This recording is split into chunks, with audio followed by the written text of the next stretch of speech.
Okay, so good morning, everybody. We continue today with the Gates of Trust. And on page 29, we read yesterday about the immunity from the fatigue of traveling. He told this fascinating story about an ascetic who approached an idol worshiper, a stargazer. And the idol worshiper said, well, if you believe so much in your God, why did you travel in order to make a living? Couldn't you stay where you were? And it's a fascinating take, right? That you don't have to do anything in order to make a living. You just got to serve Hashem and make a vessel. And you could have made that vessel there. Why do you have to do it over here? Now, that being said, if you look at the commentary on the bottom of page 30, there's a very important commentary that's worth reading. He says the argument of the ascetic was shut down. Rabbi Yaakov Emden. Now, Rabbi Yaakov Emden is a fascinating rabbi in and of himself. You can look him up. But Rabbi Yaakov Emden argues that there are valid reasons that could cause a person's inability to find a livelihood in his place or dwelling requiring him to travel. Rabbi Yaakov Emden says this idea that a person who travels in order to make a living clearly doesn't have faith in Hashem is a little extreme, because sometimes there's a valid reason to travel. But Emden writes that this was, in fact, his own situation, and that it was not due to a lack of trust in God. Rather, this was the will of God that he traveled to earn his livelihood. He understood it to be the will of God. He totally could not make a living where he was. And therefore, clearly the will of God was that he travel. One could possibly even say that the same thing happened with our patriarch Avraham Avinu, that after going into Eretz Yisrael, immediately had to go down to Egypt because of a famine. But he doesn't say it there. I'm just surmising.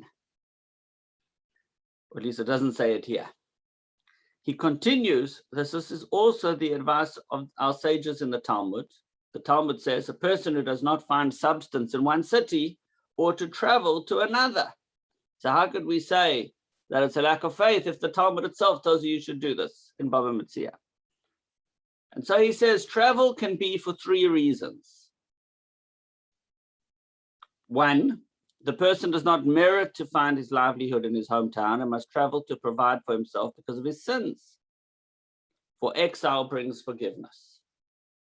Two, God causes a person to travel so that he not be around the evil people of his town. And three, the need to travel might simply be a test from God to see if his belief is non-wavering despite these hardships.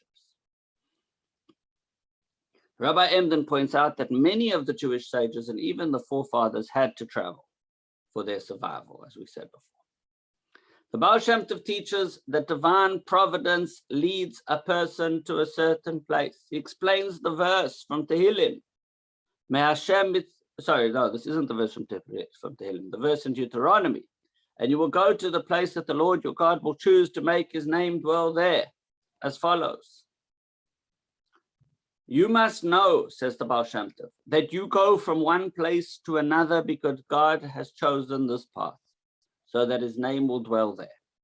God orchestrates that you end up in a specific place in order to spread the light of God in that very place. Rabbi Emden concludes with a simple question. If indeed God orchestrates that a person needs to travel for business, why does this ascetic why did this ascetic not know what to respond to the idol worshiper? His answer, the reason why the ascetic returned home was the realization that traveling caused him to be near bad people like this idol worshiper. The ascetic did not even respond to the idol worshiper because he did not want to waste his time on dialogue with an idolater. In other words, this ascetic came to see that travel was not being beneficial to him in his spiritual life, but it was hurting him. And therefore, the second he realized that, because of the contacts that he was making, he immediately went home and didn't travel again, says Rabbi Yaakov Emden. So let's now analyze the issue. The main text, the body of the text from Sha'ar HaBitachon says that a person of faith doesn't need to travel. Although the commentary says sometimes you do need to travel. In fact, sometimes it's spiritually beneficial to travel. Sometimes that's your mission in life, is to travel. So which one is it?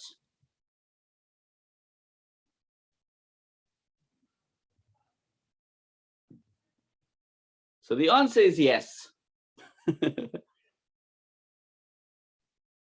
two perspectives. They're both right. Firstly, you should have bitachon. You don't have to travel. Hashem will give you everything you need right here. On the other hand, when you have to travel, realize you're on a shlichus of Hashem. You're on a mission of God in order to bring spirituality or holiness to that other place.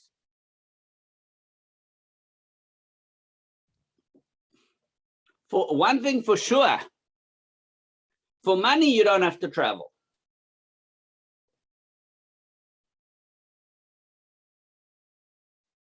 For tshuva, you might have to travel. For Hashem, you might have to travel. But for money, Hashem will send you wherever he wants to send it.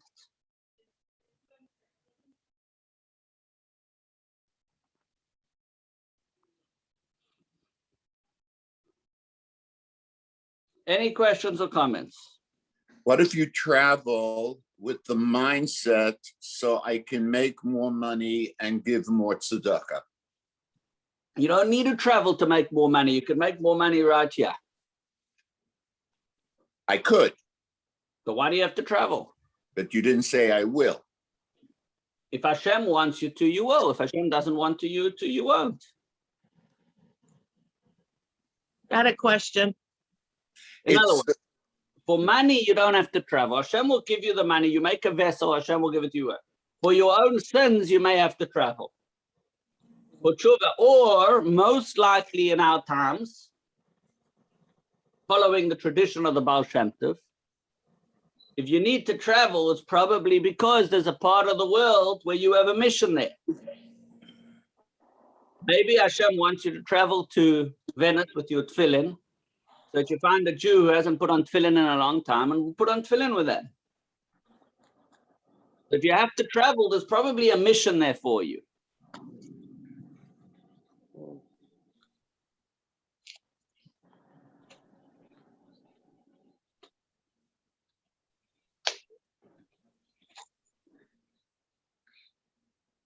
Somebody else had a question? Yeah, me. Elaine, how's it? What's your question? My question, at the tail end yesterday, you said that, we don't make a penny more than what Hashem, decrees for us. So why do we ask him for wealth or success? I should say, not wealth, success. Why in our daily prayers do we say Baruch Aleinu Hashana Hazos? Why do we say Hashem bless us this year and ask for financial blessing in our daily prayers? It's a very, very good question. It's a very, very good question. I believe the Alter Rebbe explains in Likutei Torah and Torah Eir that while our annual Hashem on Rosh Hashanah decides the annual allocation that each one of us gets, the blessing can sometimes get stuck above. So our daily prayer is that the blessing should actually flow below, which is a very deep concept, that even though it's been allocated to us, it could get stuck in the bureaucracy of blessings, whatever that means. So we ask Hashem to make sure that we actually get our allocation. And we get it easily and we get it well in that way. Okay. But that's a very, very good question. I believe that's the answer. And I'll try to find a text where we can read it inside together to see what I'm talking about. Let's keep reading the body of the text, page 31, harm-free employment. Among the material, you'd understand what he's doing to us is teaching us the most amazing principle you'll ever learn in your life, or I've ever learned, which is we're not stuck. We're not forced. We don't have to do anything. You don't have to take this job. You don't have to travel. You don't have to worry. It's in the hands of God. Now, you do have to be active. We're going to learn that. You do have to be active. Because Hashem says you have to be active.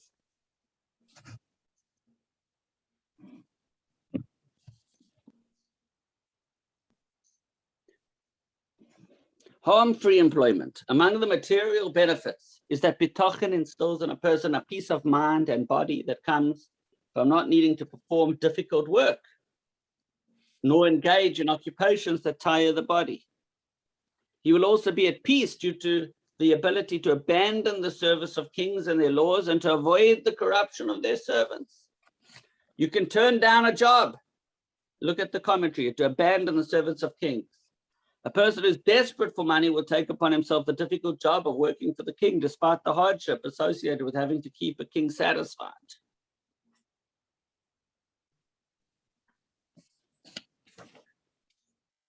Page 32. A person who trusts in God chooses those means of sustenance for himself that entail greater rest for his body, give him a good name, and leave his heart free from worry.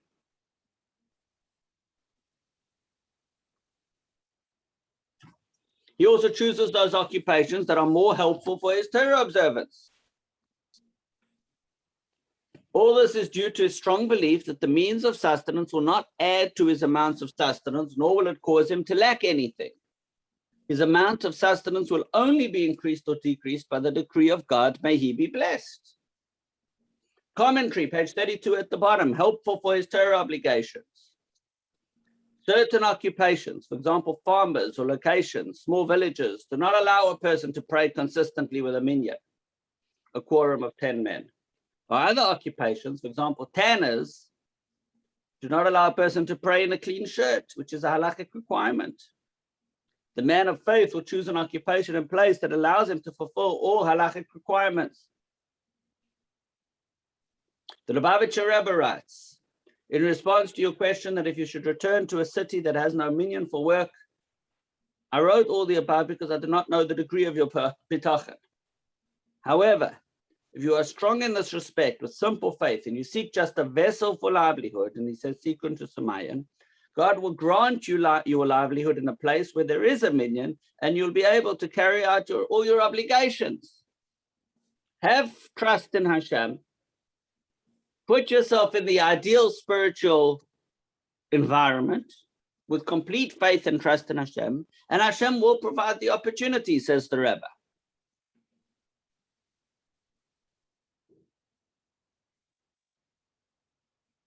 Now, by the way,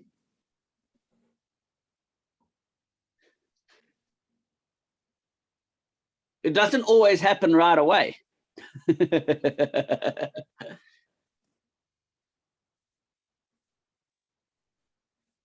In other words, the Rebbe says you've got to have a lot of trust in Hashem to do this. And if you have the trust in Hashem, you can do it.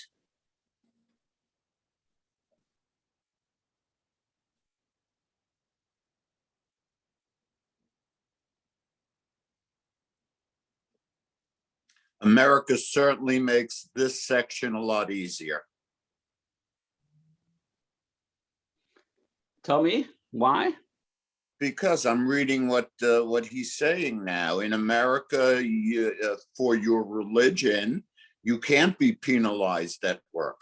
So you have many more opportunities of choice. You have many more opportunities than you had when Rabbeinu Bachya wrote this. That's true. That's true, but I can tell you in America, it's very hard for people to believe that they can close their businesses on Shabbos and still make a living. And I can tell you in America, it's very difficult for people to tell their bosses that they need to leave early on a Friday afternoon. And in America, it's very difficult for people to attend minyan 3 times a day, as the example is over here. And America makes it very, very easy to, American culture indoctrinates people to think, American culture indoctrinates people to think that they are the source of their financial success. It's founded on that. Our country's founded on that principle, actually. So that's a very, very interesting, point. Elaine says it's founded on that principle. I'm going to say it's very interesting. There's a book out there written by my friend Eli Rubin about the Rebbe. I think it's called Reciprocity, or it's about reciprocity, but I forgot what it's called right now. And he, a sociologist, traces how the American capitalism is founded, is based on the Protestant ethic, and how that in some ways is aligned and in some ways isn't aligned with Torah ethics. So if anyone's looking for a very analytical, dense book that actually, an academic work that analyzes this comparison between America and Hasidism or Judaism, I'm happy to recommend that book. But I've got to find the title. But it's an interesting point. The very simple, the thought, in America, we're indoctrinated to think that if you make money, you're a genius, and it's dependent on your hard work. And the truth is, you do have to work hard because Hashem says you have to make a vessel. But the blessing comes from Hashem. And by the way, there are many, many people in America that know this too. There are many, many people in America that know this too. In fact, in America, on every dollar bill, it's written, "In God we trust." Because ultimately, we understand in America that it's all dependent on God. And God is very, very central to the whole ethic in America. So as much as I bashed America a minute before and said it's a challenge in America, the truth is Victor's right, Elaine is right, everybody's right, everybody's right, everybody's always right. But the truth is that there are mixed messages that we get in our lives.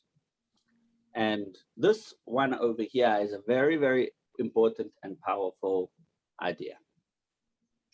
Okay, page 33, as it says in Psalms, "For it is not from the east or from the west,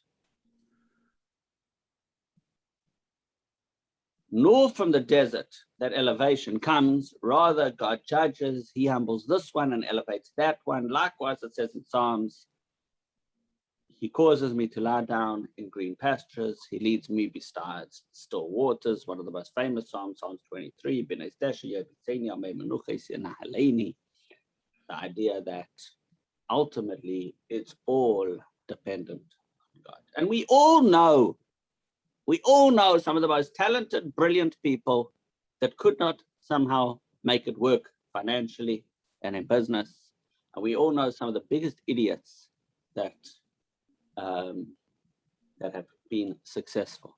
I remember once Chabad of Greenwich brought Jackie Mason to speak at their dinner. And Jackie Mason says, "You tell a Gentile, you say to a Gentile, you mention Bill Gates, says the man's a genius. He invented the computer. You tell a Jew Bill Gates, he says, schlepper. He walked into a computer. Big deal." So they say, you ask him, "Why didn't you do it?" He'll tell you, "I'm too busy selling schmatters." But we all know that some of the most brilliant and talented and hardworking people we know somehow just couldn't get it to work financially. And some of the biggest idiots that we know have somehow managed to strike gold. And the easiest explanation for this, is to understand that this one has the bracha of Hashem for money, and this one has the bracha for Hashem for something else. Remember, money is not the only bracha you can get from Hashem. And as we learned earlier, sometimes money is not such a bracha. In fact, the whole determination of whether you have gazillions of dollars or not as a determination of bracha is itself a false god. Could you repeat that? The whole evaluation of a person's success based on money, the association of money and success to each other is absolute nonsense. Lots of money doesn't mean you're successful.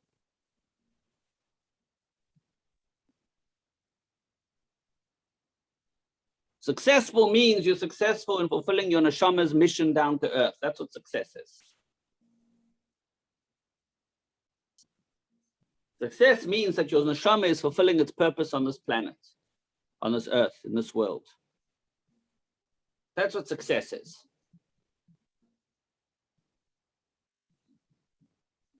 You can have all the money in the world, but if you're not fulfilling your purpose, you're not successful. You could save a lot of years of therapy with that one sentence. You can give a donation to Chabad of New Canaan instead. I'm joking. I lost the address. Trust me, we all did. Success doesn't mean money. The two things are not synonymous. Success means you're fulfilling your purpose in this world. The purpose is an neshama comes down into this world in order to make a home for Hashem and to improve the environment around you. In order to learn Torah, do mitzvahs, that's what success is. Now, some people do it in wealth, some people do it in poverty. We ask Hashem, let us do it in wealth so that we can do good with that money. But if Hashem doesn't want us to do it that way, so we'll do it a different way. But financial success is a determination, how much money you have as a determination of success is just the silliest thing I've ever heard of in my life. If somebody tells you someone's a successful person, you should believe them. You should believe them because if they're successful, it probably means that they're learning a lot of Torah, giving a lot of tzedakah, making the world a better place. That's what success is.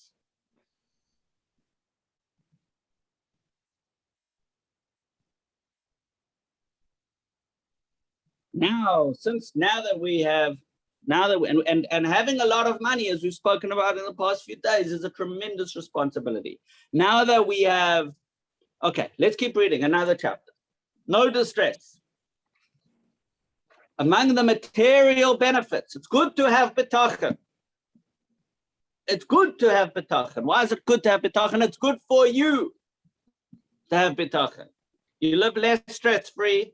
Sorry, more stress-free. You live stress-free. You don't have to run around the whole world trying to make a living. You can do a safer job. You're not at the mercy of a tyrant of a boss or a king, literally. You also have no distress. Among the material benefits is that a person who has bitachon will have less anguish in business. If, for example, he cannot sell his merchandise, or if he's not able to collect the debt that is owed to him, or if he becomes physically ill, he doesn't have to worry about his business. This is because he knows that the Creator, may he be blessed, repairs his matters better than he can and chooses what's good for him better than what he would choose for himself. You know that what Hashem is doing is good. Hashem will sort it out. Don't worry, it's in God's hands. Bottom of page 33, that which is better, etc., on the far right there. That which is better, etc. The logic is simple. Everything that God does is for the good, and God truly knows what is for our good. So whatever is happening is good. And it's not even hard because you stop stressing about it.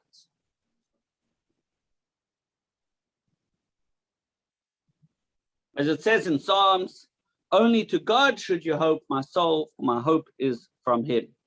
Very famous verses in Psalms that have been set to a Hasidic melody. Always happy. Let's track through another section. Among the material benefits is that a person who has bitachon is happy with whatever is forced upon him, even if it's difficult and against his nature. He's able to be happy because of his trust in God, that he will only do to him that which is good for him in all matters.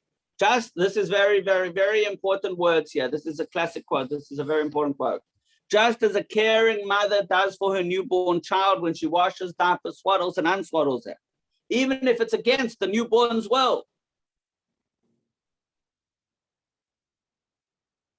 We're like a newborn child in the hands of God. Sometimes we know, sometimes we like what he's doing with us, sometimes we don't. But it's always good. Page 35 at the top of the page. In the same manner that a mother occasionally does things against her child's will because it's really for the good of the child, so too God sometimes does things to a person which seems to him as not good and therefore against his will, but are ultimately in his best interests. As King David of blessed memory said in Psalms, I swear that I calmed and quieted my soul like a suckling on its mother, like a suckling was my soul within me. Although King David had many troubles, he remained calm because he considered himself like a suckling on his mother. He believed that everything God was doing to him was for the best.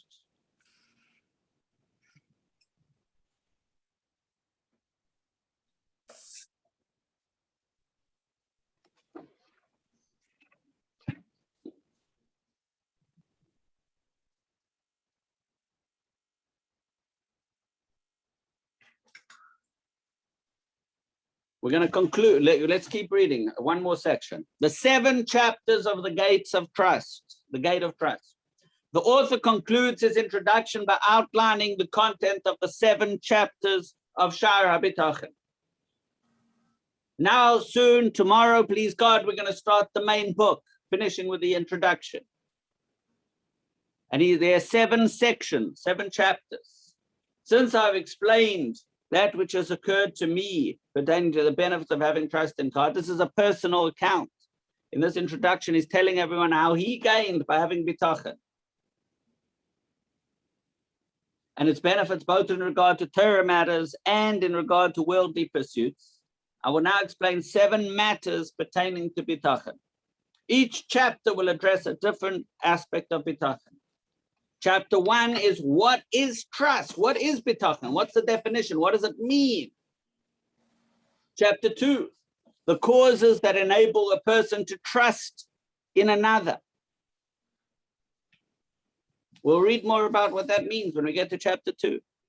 Chapter 3, some, by the way, are very long and some chapters are very short. To explain the prerequisites due to which a person is obliged to have trust in God, as well as to explain the obligation to engage in the means to pursue a livelihood. This has been a big question in our discussions. On the one hand, we're supposed to trust, on the other hand, we have to pursue a livelihood. How do you balance that? Chapter 3. Chapter 4, to explain the matters regarding which a person should trust in God, as well as when it's praiseworthy to have trust and when it is not. When not to trust in God will be there as well. Chapter 5, the difference between how a man who has trust in God engages in the pursuit of livelihood and how a man who does not have trust in God engages in it. We spend a lot of our time in this world trying to make money. People that work spend a major portion of their time trying to make money. He'll guide us in how to work with trust in God. 6, chapter 6, to explain the ways in which logic dictates that a person must criticize the opinion of those who say that people should engage in the pursuit of worldly pleasures and delay accepting upon themselves the service of God until they obtain their materialistic desires, whom the author refers to as the owners of security pledges. And we'll get to that in chapter 6.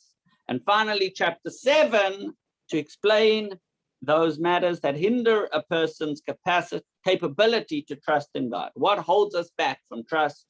Also to elaborate on all that we need to discuss regarding the matter of trust and to summarize the levels of trust.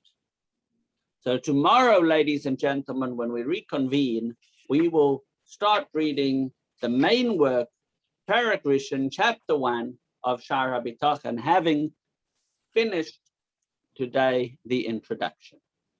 Any last questions or comments before we call it a day?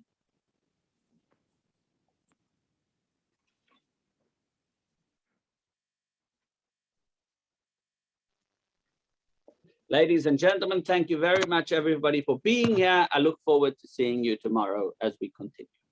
Thank you. Thank you.